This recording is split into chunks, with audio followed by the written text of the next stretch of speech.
حالا میاد یزدانی. آزاد جعفرزاده بود نزدیک شد. حالا آزاد جعفرزاده پشت پا خود آزاد این ارسال داخل محوطه جریمه. این ضربه توی دروازه. گل محمد غلامی بالاخره گل زد. حالا گل برای داماش گیلان. 22 دقیقه محمد غلامی تیر اولو زد برای داماش. سانت عالی آزاد جعفرزاده حساب کار 1-0 کرد به نفع داماش گیلان. داماش 1 گل ریحان 0. 22 دقیقه محمد غلامی.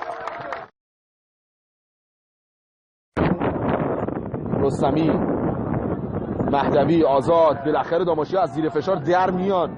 آزاد جعفرزاده ولی بستن راهو بازیکن تیم محمد نصرتی. میاد یزدانی زده برد این پست این ضربه گل. سعید باقرپسند گفتم 4 گل میشه.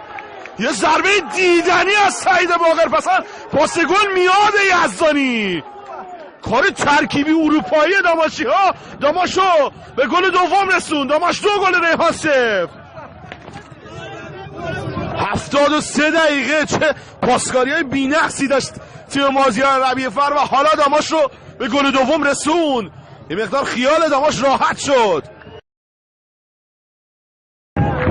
پنالتی در 81مین دقیقه از زمان بازی. ایمان صادقی در مساف با سید محسن حسینی. گل 2-1.